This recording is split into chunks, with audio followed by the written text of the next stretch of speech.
Father of Correct. peace, right? Avshalom, father of peace. Unfortunately, didn't live up to his name, right? Because he was one of David's children. Wait, he was captured. No, he got Yeah, killed. He was yeah. supposed to get captured, but then David said to his three generals that they should be slow with him, meaning they should be Easy on him. easygoing with him. Sure. But when Yoav found out that he'd been seen, he said to the soldier who spotted him, "And why didn't you kill him?" The soldier says, "Because we were clear instructions not to." So Yoav said, "Okay, I'm not listening to you. I'm not going to beg you anymore." And Yoav went off with 3 daggers or whatever it was, 3 sticks, and he banged them through Avshalom's chest. But that didn't kill him. And he took 10 of his armor bearers, and they battered Avshalom to death. Did I miss another day? Even though he was specifically asked by Absolutely, Rabbi Leader I told you, yes. Maybe you did. I sent you one Shiur, right? Yeah. So maybe you missed Wednesday. Thursday we didn't have a class. Must have missed 2 days. Right. You had 2 weddings. You had 2 weddings, one after the other. No, but I only missed the Mishnah class. Where are we up to? Are we not on page 41? Wednesday we don't have We're a on class. to page Rabbi. 40. This Wednesday. Right. We're on page 41. Apostle Tes Zayin.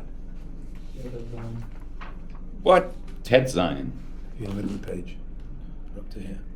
What? But Rabbi, Maybe you left a few minutes before the end of class. Oh. the case of Yoav, you left earlier. Yeah, you got the So that was a story. Yes. In the case of Yoav, he did the right thing in this situation, right? I have no idea. I don't know idea. I would have presumed no. I mean, David told him clearly to be gentle with the lad, and Yoav came to a different decision. I mean, when he said it was right, Yoav thought he was doing it right. I don't think Yoav considered himself evil. I'm not sure if anybody considered himself evil.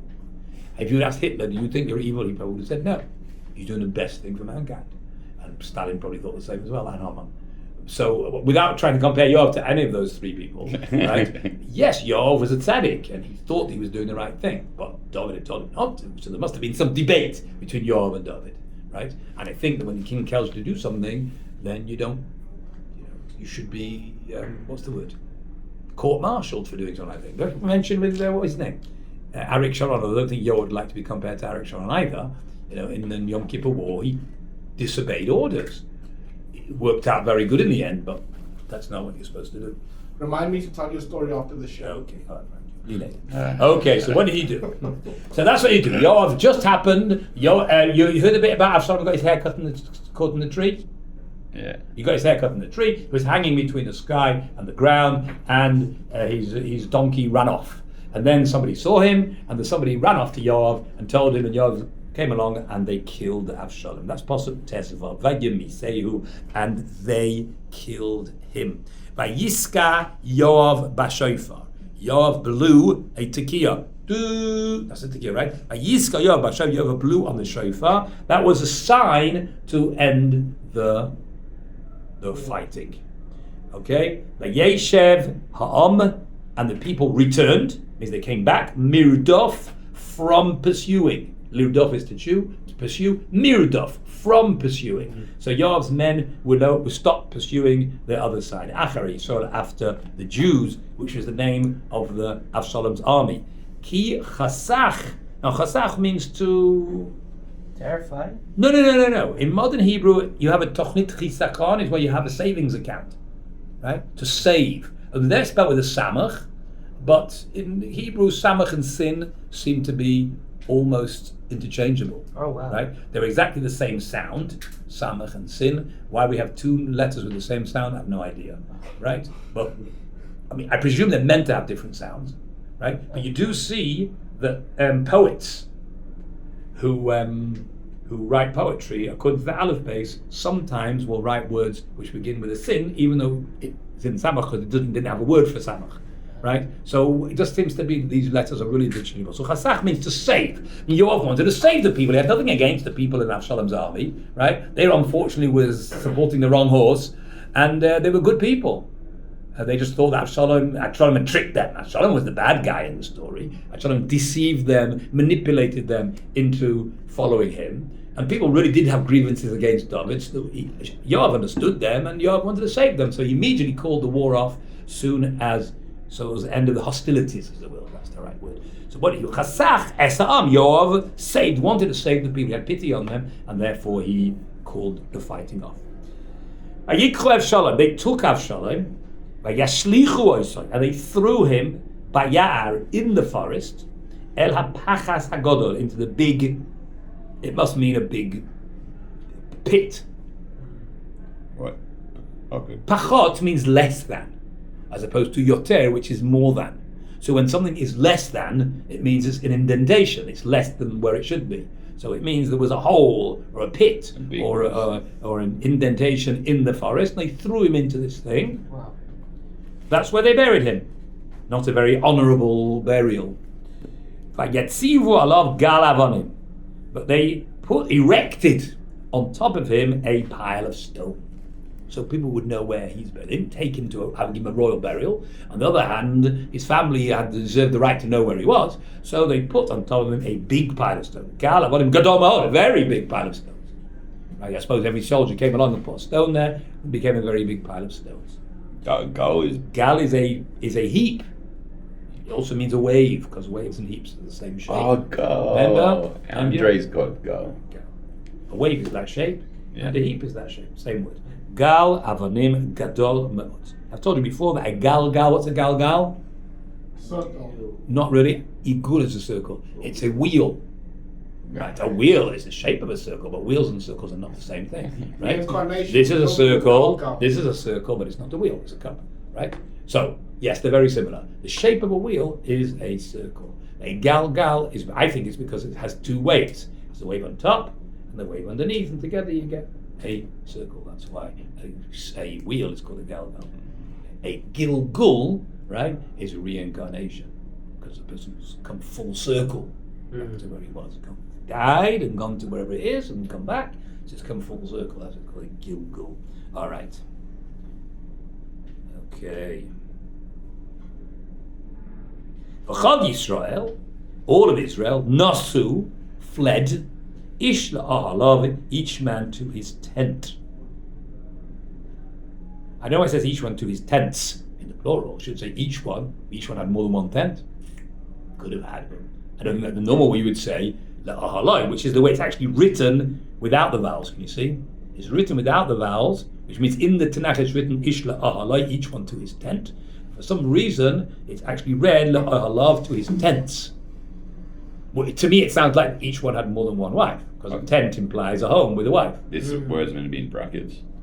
Yes, it's the same as being, it means it's just a different system of saying the same thing, right? That it's written one way, pronounced another way, and why I don't know. Anyway, it means they all fled, because they didn't know what it was going to be, right? They're going to be accused of joining the enemy. So the best way is just to run. Once you've lost the battle, you run, and that way it's safer, right? Okay. The Avshalom lakach. Now this is an old story. It doesn't mean Avshalom did it now because he's dead, right? That's why it's written. It doesn't say Vayikach Avshalom, which would have meant the next thing he did, right, with a vav hipuch and reversing vav. No, it's the Avshalom Avram had taken, right? It means something he had done before he was killed. Right? There's a proof to that idea. When you write it like this, it means something that had already happened. Vayatzev loy b'chayov, and he erected whilst he was alive. Obviously, couldn't do it when you're dead. Es matzeves, a matzeva means Like a stone. a monument. Yeah. Right. Now it's from the word, same word. Yatziv means erect. Nitzavim is a person standing. Atem nitzavim hayom kochem. Pashas nitzavim means to stand erect. When you erect a monument, it's called a matzeva. Okay. Wait, so how does it mean stable now? To be stable. Same thing. Means when you're standing without falling down. Right. Okay. Same word. Right. Es matzeves. It really should say es matzeva. Matzeves means the monument of. It doesn't say the monument of what. Matzeva Asher, which is the Emek HaMelech, in the valley of the king. Now, where is the valley of the king? Well, we know we have today a thing called Yad Avshalom, which is just about 10 minutes walk from here, right? In the valley that separates the Mount of Olives from the Temple Mount. That valley, right, is technically it's called Nachal Kidron, okay? But part of the valley is called Emek HaMelech. Why is it called that? Maybe the king had a football ground there. Maybe he had a parking lot there. I have no idea. Maybe he had a camping ground. But it could be because the kings were buried there. There are kings who were buried on the Mount of Olives, right? We still have their grave sites today, right? So maybe that's why it's called there. I don't know why, but and that was its name. There he had a monument. And there's still a monument to this day, which is called Yad Avshalom. Wow. Okay, is it the right thing? I have no idea. But there is a monument there, which In the is valley. In the valley, between the temple, there's two monuments there. One is called Kever Zachariah, right? It's the grave of Zachariah HaNavi, prophet, and then next to it is Yad Avshalom, right? Where is that? What? Where is that? In Mount of Olives, at the foot of the Mount of Olives. You know, there's a valley. church there. Come for a run There's a on big church Friday. with roofs that look like onions, golden onions. Yeah. Okay, so just on the right, if facing the Mount of Olives, on the right of that, further down in the valley, the foot of the Mount of Olives, there's two monuments. You can't see them from the road unless you stand up on the bus. They're Yeah, like deep down. they're like in the wall, in the Right, that's sort of part of the hill. Is it Yeah. safe to go pray there? I've been there. Arabs. I think I climbed through. I mean, whenever you go to the Mount of Olives, you can go there. Yeah, you can on the Friday we run past it. Okay, so that's Yad Avshalom. Now, what about it? So he built this monument during his life. That's what he's saying. Avshalom lakach vayatzev lo b'chayov, when he was alive. Es matzev es Hashem be'evei kamelech. Why did he do that? Ki amar, because he said, "Ein li ben, I don't have any children. Bavor yazkir shemi, in order that my name should be remembered. Lizkor, no one's going to remember after I die." So he built himself a monument so that people should know, oh, this is the thing that Avshalom built, like Herod. Who remembers Herod? No, only because he built the Kaisel, right? So people know. So that he's it, right? No one, so he didn't leave any legacy behind that would be carried on. So he thought a monument will build something people remember him. Now there's a bit of a problem because if you remember a few chapters ago, Is that correct hashkafically? look at this, page 32. Look at the top of page 32. Got it? Chapter 14, verse 27. Vayivoldu la'Avshalom, and they were born to Avshalom. Shlosha banim ubas achas. 3 sons and 1 daughter. Ushma Tamar, and her name was Tamar. Remember? He had his daughter. And now he says he didn't have any children. What? I mean, he could have had daughters, but he didn't have any sons, it says, right? To carry on his family name, whatever it was. He wanted something to remember. So the simplest solution is to say they died in between. Well, that would be a simple solution, right? It's a guess, but it's one of the possibilities that Chazal suggest is that his children died. The story could have been before their children. Yeah, that's what I was What? thinking. Oh no, but It he could have been, yeah. But he built the thing after. No, he built the thing before the children were born, so it still existed, right? But I mean, he only built it when he was acting as king. No, it doesn't say that. Okay. It doesn't say anything. It just says he built it, right? I suppose that's another possibility. Yeah. Anyway, now he didn't have that. What's the point? Well, why are we mentioning all this? He made this monument in the Valley of the Kings. Kiyama ainli ben bavu haskishimi. Yikra lematzeves, and he called this monument Al Shemo, on his name. What does that mean? What did he call it? Avshalom. Avshalom. Okay, he called it after himself. Vayikare la. It doesn't say Vayikra la, and he called it. Really, he said Vayikare, not Vayikra. See the difference? Vayikra, he called Vayikare, and it was called. It was called Yad Avshalom, the monument of Avshalom ad hayom hazeh, until this day. So I think the Malbim says he didn't call it Yad Avshalom because he was expecting to be buried there, right? So this would be called Matzevet Avshalom, the monument of Avshalom. It would be called Kever Avshalom, right? Because that's what he wanted. He should be buried there, and everyone would come and say, well, this is where Avshalom is buried, right? But in the end, where was he buried? In the forest, in some known place, right? In the middle of the Faz Ephraim, because of the battle he had there. So it's pointing out that he wasn't actually buried where he'd hoped to be buried. And that's why today it's just called Yad Avshalom, which is just like, yeah, it just means the hand of Avshalom. It's not the grave of Avshalom. It's not actually the monument of Avshalom. It's some way he's got a second grade remembrance. People still know him because it's named after him. But it wasn't his original plan. What does the Bible really mean when it says ad hayom hazeh? That's a good question. It can mean one of 3 things.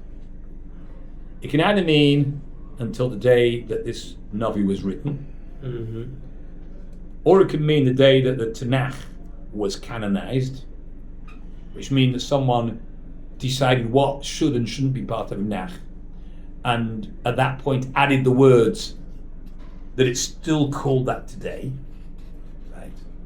That's a little bit problematic, a little bit, honestly, because that means that whoever canonized Tanach didn't just put the books together, he actually added a few words here and there, which doesn't give me any problems. It might give some people problems. It just depends how fundamentalist you are, right? You know? But the thought that someone may have fiddled with the original words of Shmuel HaNavi and added on Hayom Hazeh gives some people nightmares.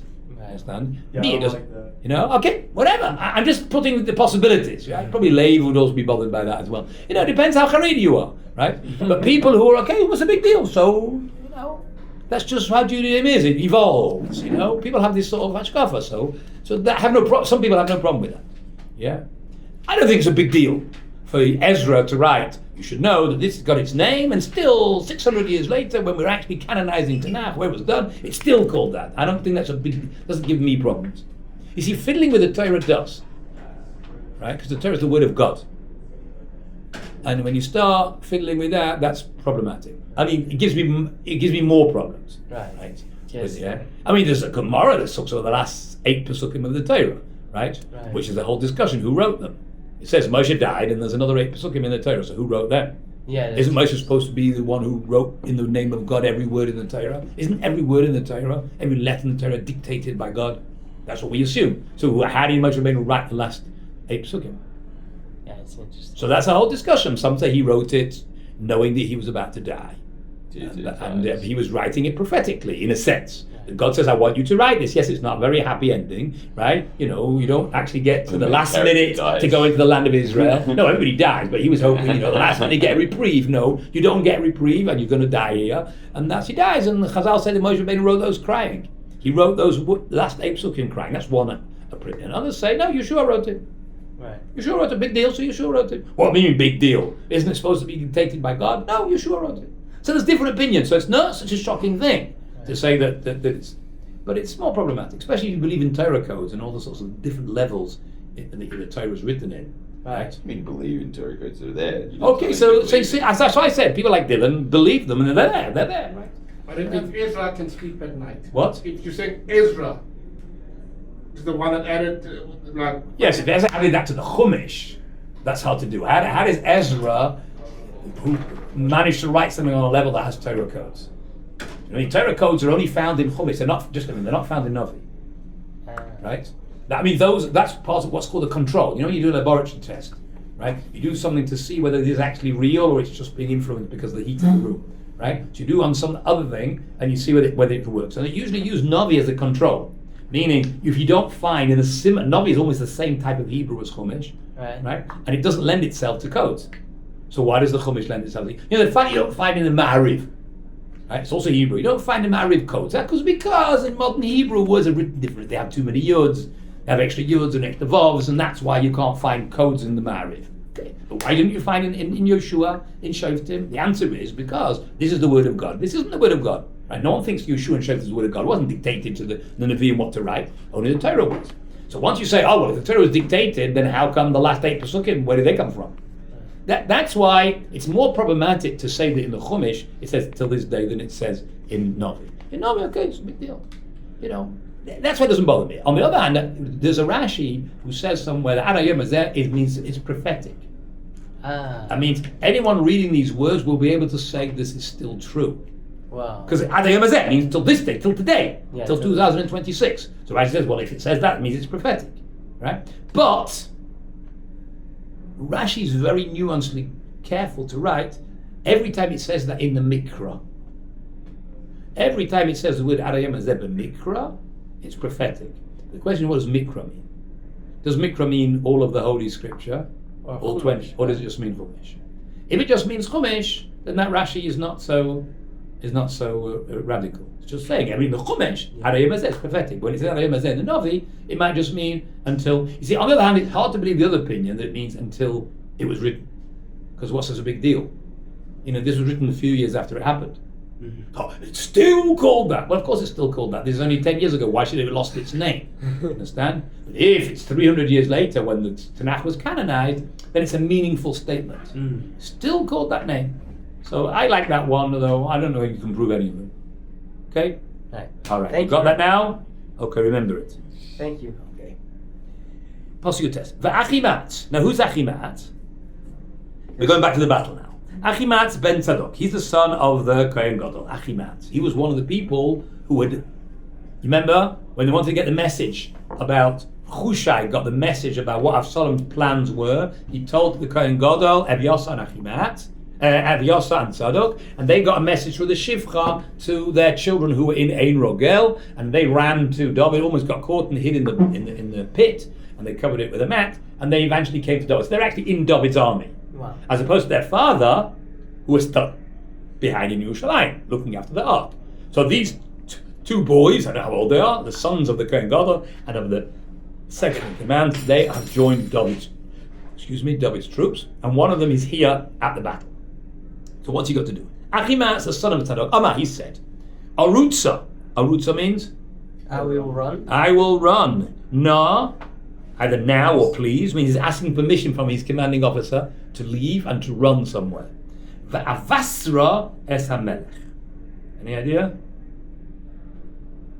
What does that mean? Well, take the aleph off, because that's the prefix. Basra. Basar. I will give Now, basar is meat, I will correct? give meat Okay. to the king. Yeah, so it doesn't mean to meet someone or to give them meat. So I will Saroto. tell the Very king. good. What does Bisuroto mean? It means news. Correct. I don't think it's got anything to do with meat. It means to give good news. Right? Busura is usually good news. Right? Bisurat tovot. Okay. Va'avasra, and I will inform. I will relay the news to the king. The king's not with them, right? Where's the king? He's Praying in in the city. praying in the city or learning in the city for their success. And he wants to go off and tell the king that we won. King wants to, you want to be the one to inform the king of the good news, right? Ki shefato Hashem miyad oivav. That God has judged him from his enemies. Means God has seen a situation and God has decided in judgment that you should win. Although up till now God has sort of been against you, in a sense, for the Aveir that he's done. Whatever it is, I don't think they know about that. But you can see God was clearly against David, and but he has now come to a judgment, and he's judged in your favor against your enemies. Kishafato Hashem, God has judged in your favor, miyad ovav, to save you from your enemies. That's what he wants to tell him. Right? That's basically the 5 words he wants to tell David. Right? I want to go, and he's asking Yoav permission to go and give David this news. Yoav. David said to him, Yoav said to him, Lo ish besora ata hayom. You are not a man of news today. Lo ish besora, of news. That means it's not for you to give the news today. Hazeh. Hayom hazeh, this day.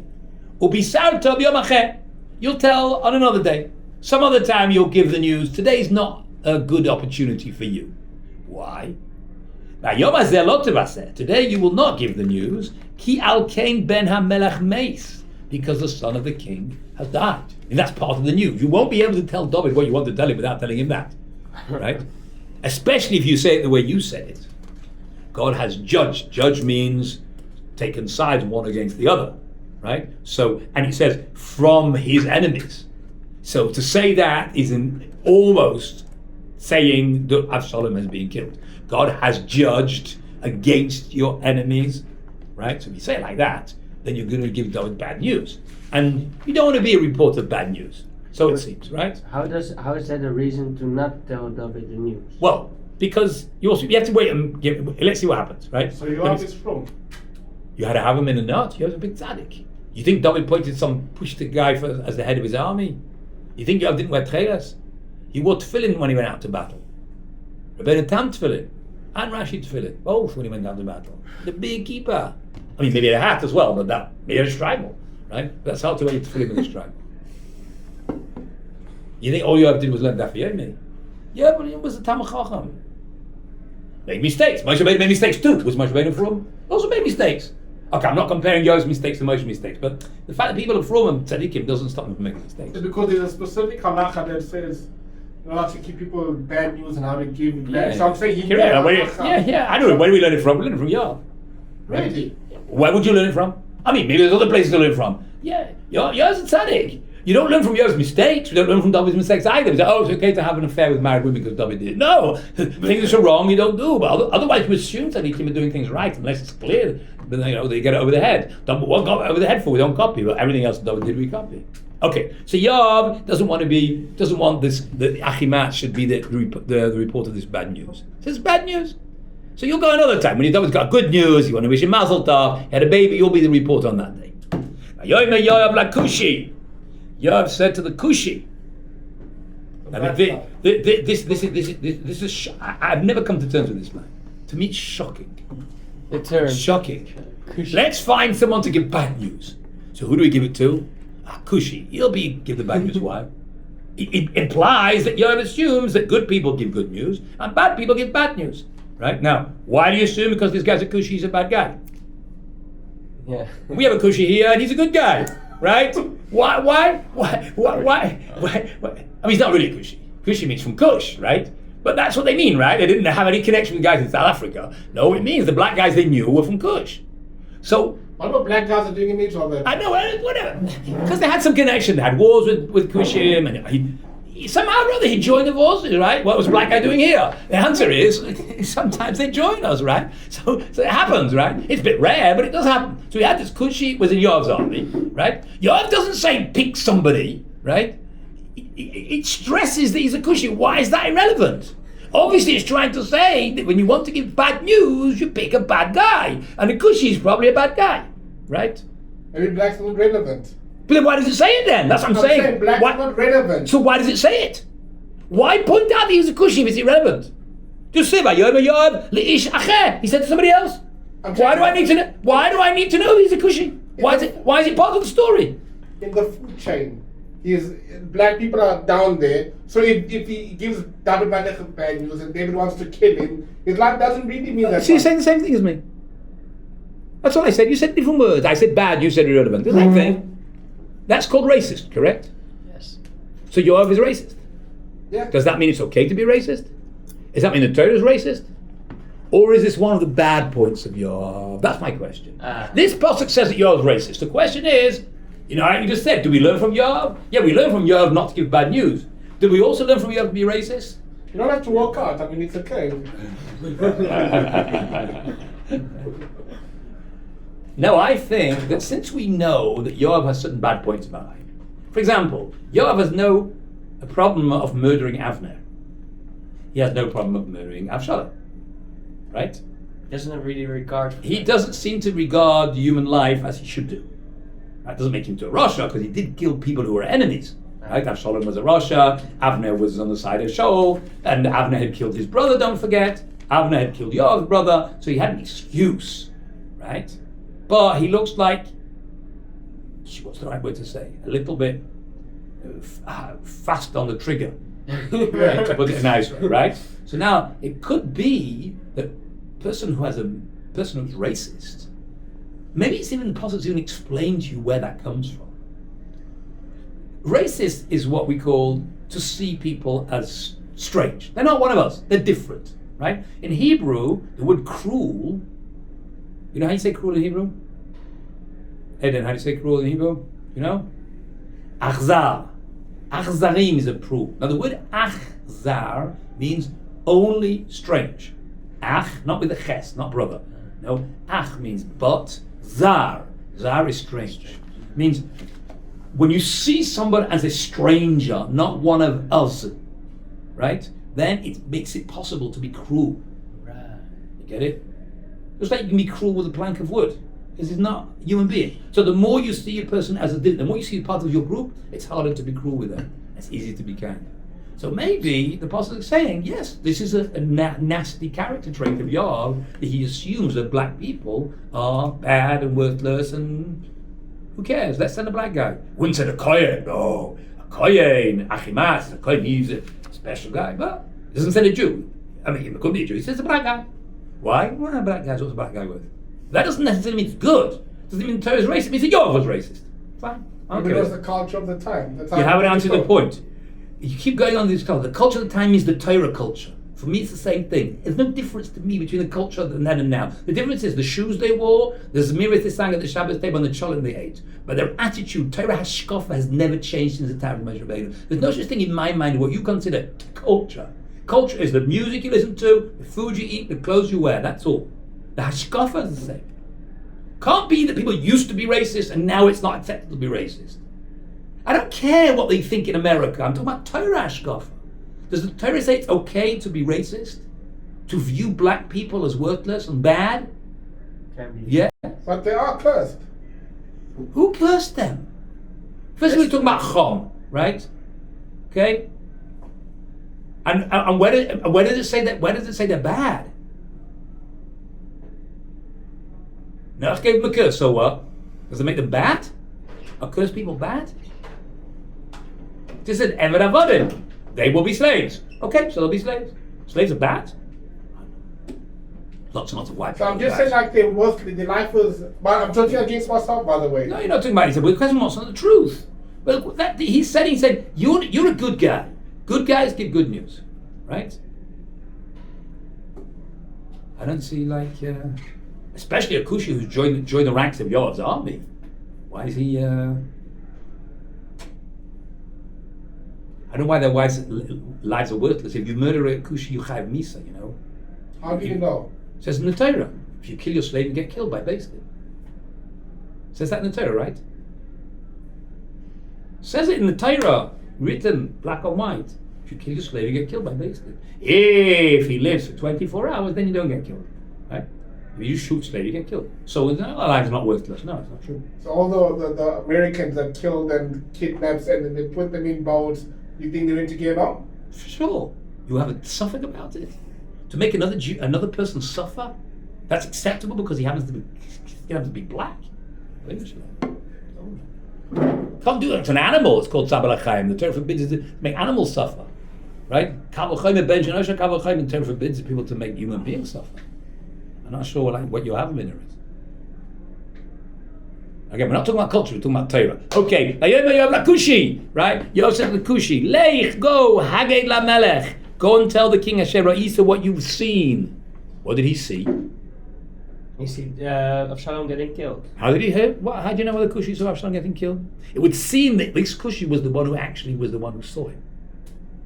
Right? Otherwise, why? How did he see it? He knows. Yoav reports. They blew the shofar. Not everyone saw Avshalom hanging up the tree. He must have been at least one of them. Either one of them saw him hanging in the first place, or one of Yoav's men, or one of the people who buried him. He must have been somehow involved. Vayishtachul Kushi leYoav, and he bowed down to Yoav, Vayorot, and he ran off. So the Kushi ran off to tell David what he'd seen. Yosef Achimaatz tries again. Tries a few times to get permission from Yoav to go and tell David. Right? Now probably he's concerned that the Kushi won't know how to say it in a way that won't shock David. If you're going to say, and he bows down to God, and he comes down going, your son's dead, right? That's not the way to say it. So Achimaatz feels that he has a gentler way of saying the news, right? As you'll see. I'm not just guessing that. You'll see in the story that when the Kushi actually comes and tells David, it's more blunt than the way Achimaatz does it. And that's probably Achimaatz's concern, right? So he still wants to beg your permission, please let me go. Yosef Oid, he continued more. Yosef Oid Achimaatz ben Tzadok. Vihima means whatever will be. It's true you've sent off the Kushi, but I still want to go. Arotzana, please let me. I will run. Gamani, also I. Acharei Kushi. I'll go after him. I'll run faster than him, and I'll beat him. Right? That's strange, right? Usually the guys who win the marathon of the Kushi, right? But that Kushi from Nigeria, you know what it is? Yeah. No. Okay. All right. So he's going to beat him. All right. Whatever. So he wants permission. Why do you want to run? What's the big deal? Why is it so important for you to run? Ulecha ein besara motzet. Ulecha means, and to you, ein besara motzet means, I don't know how to say this. It's not for you to give out the news. It's not fit for you to give out this news. And Yoav is just repeating his argument. Achimaatz wants to push Yoav on it. Look, okay, you've sent the other guy. I want to go as well. He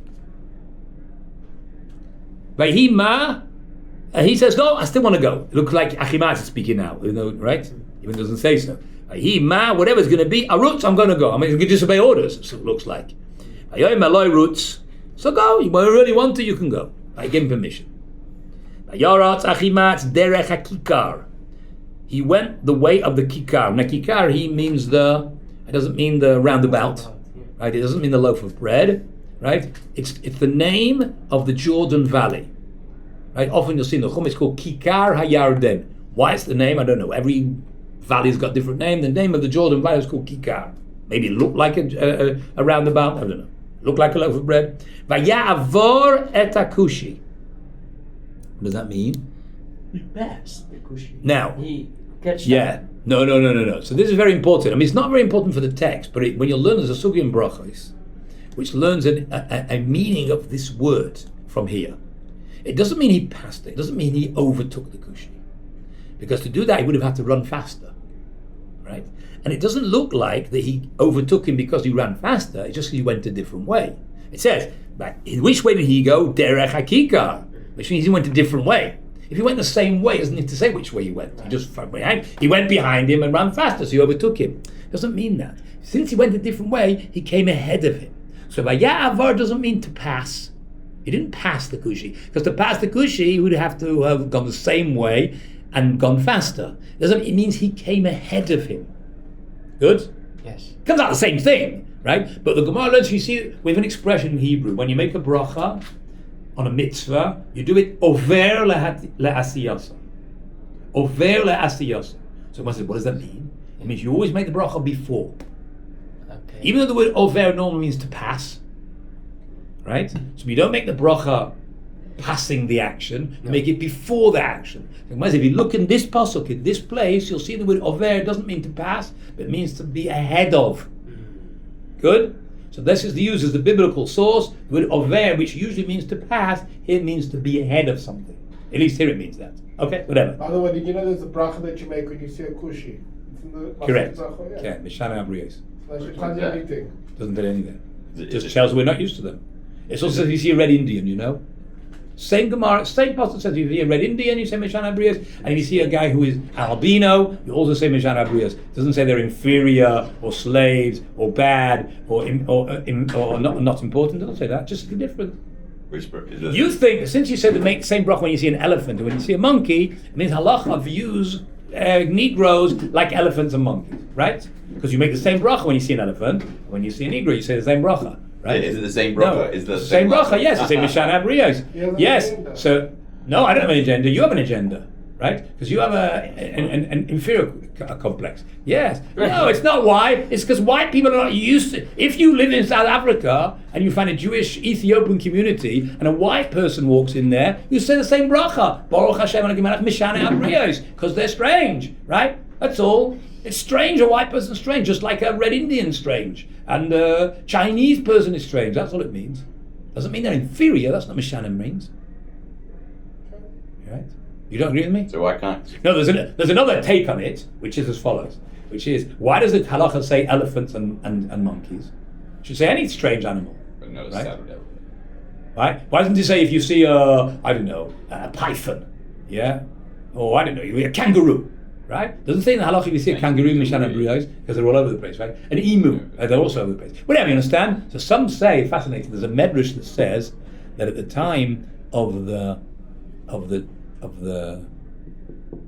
Dor HaFlaga, when they built the tower, Right. a third of the people involved became elephants and monkeys. Whoa. What? Where is that at? It's a medrash somewhere. Gemara in Sanhedrin. I'll find it for you. Yeah? A third of the people around. Ask Rabbi Gav. He asked me about it last week, so I showed him where it was. Yeah? I said that became elements. So Mishana Habriyas doesn't just mean because they're different. The Mishana means he changed them. Understand? So we say it on things that have changed. So since black people have also changed, because everyone used to be white. Correct? I'm not asking you what evolutionists say. What do they know? What does it say in the Torah?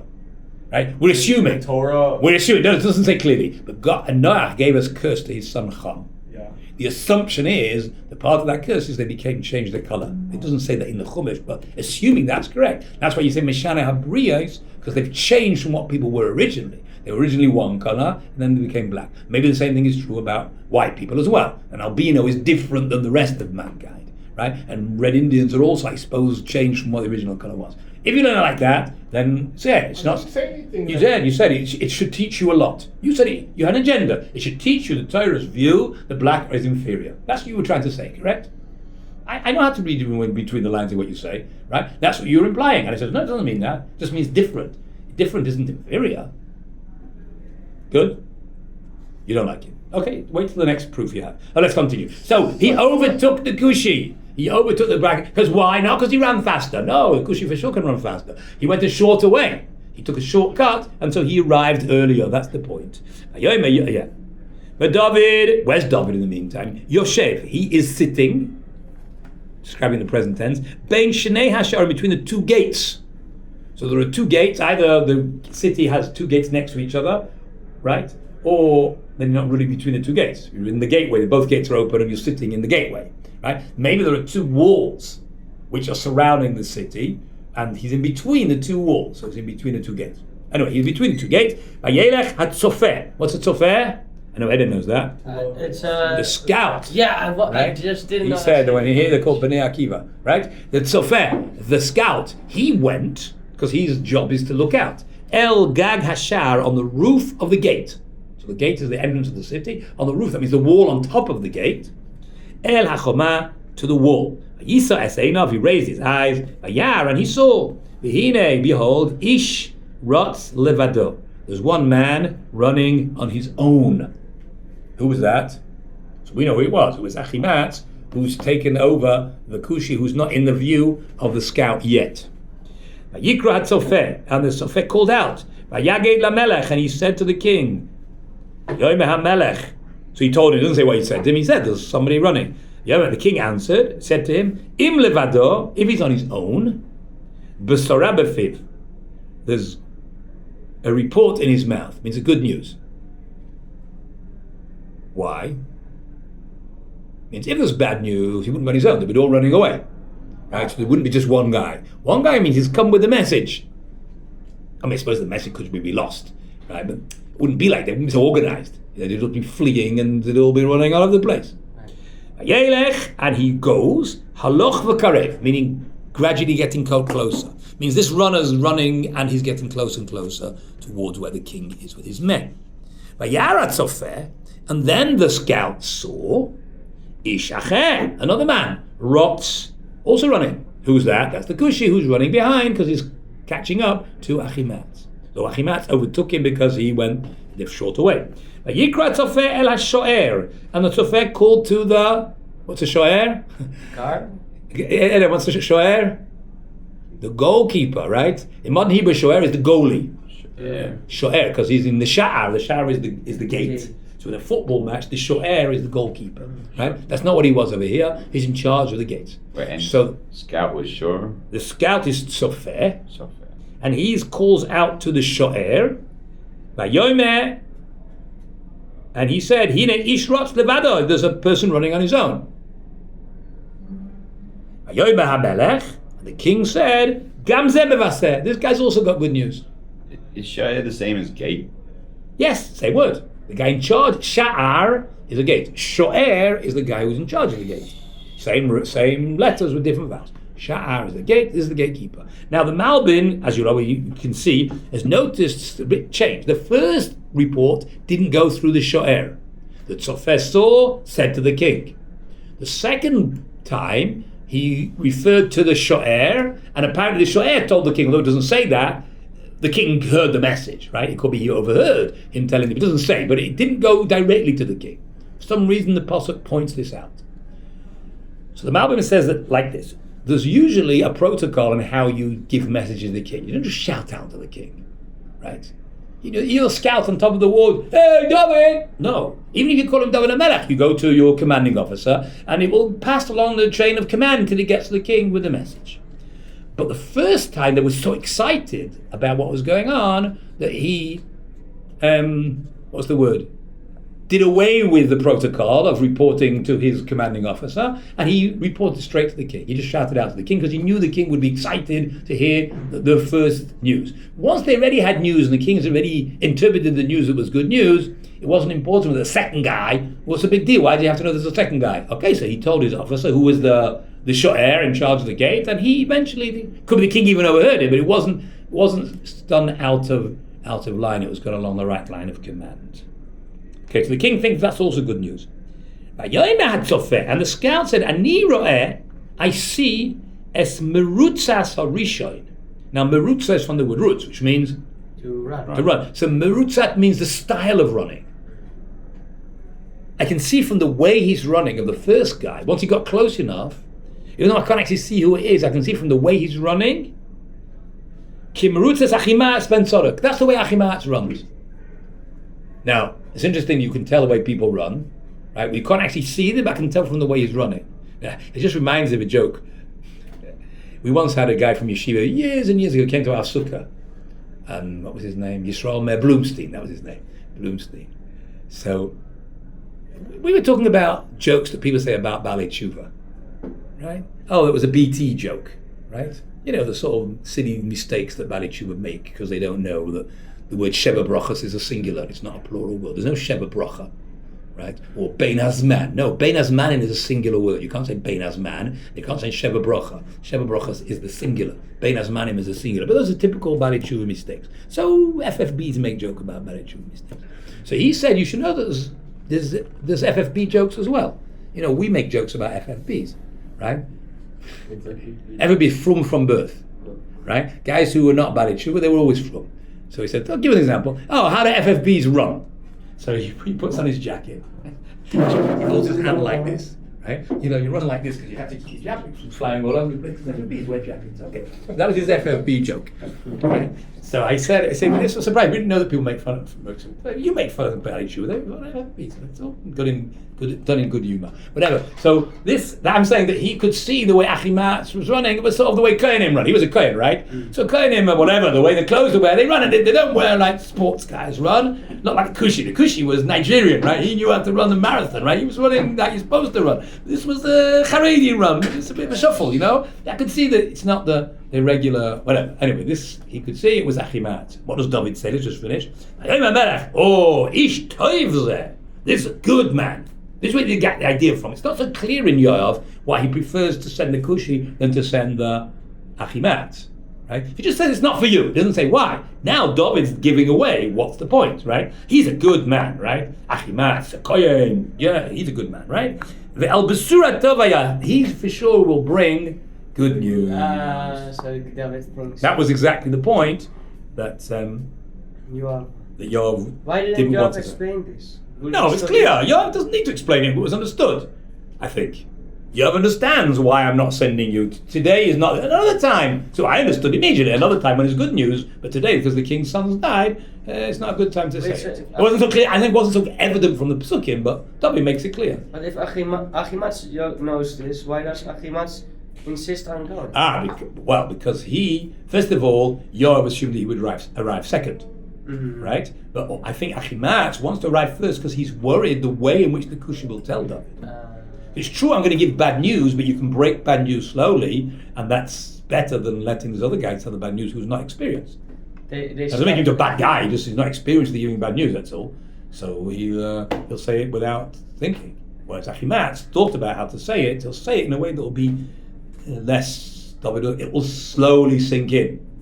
His stuck doll sticks into the heart of your of the guy that you broke.